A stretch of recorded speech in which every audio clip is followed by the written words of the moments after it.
Իսկ դուք որպես ձեռքբերում այս 30 տարիների ընթացքում ինչ կնշեք։ Արցախի պատերազմում հաղթանակը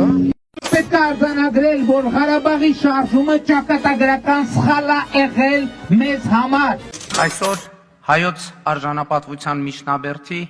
Շուշիի ազատագրման 16-րդ տարեդարձն է։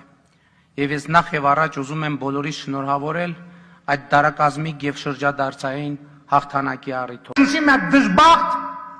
դժգույն քաղաք էր, մեզ պետք էր Շուշի։ Ամբողջ հայությունը կռվելու է անմնացող, ամեն ծառի, ամեն քարի, ամեն սանտիմետրի եւ ամեն միլիմետրի համար։ Հայաստանի Հանրապետությունը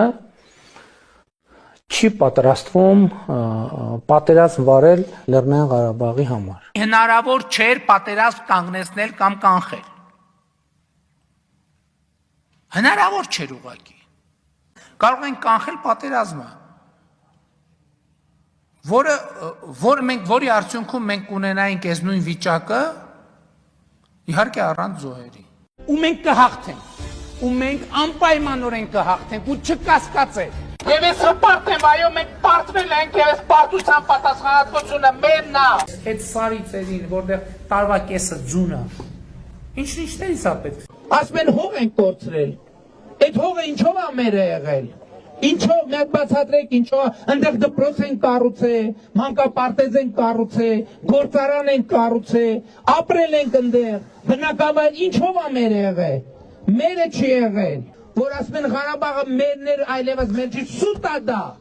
Առանց Արցախի չկա Հայաստան։ Լեռնային Ղարաբաղը միշտ եղել է Ադրբեջանի կազմում, եւ Հայաստանի Հանրապետությունը միշտ ճանաչել է Ադրբեջանի կազմում։ Արցախը պետք է ապրի, եւ Արցախը պետք է լինի ինքնորոշված, եւ Արցախը պետք է լինի անկախ,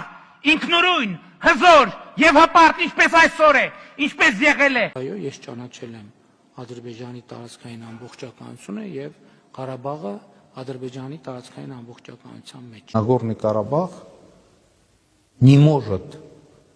и не будет никогда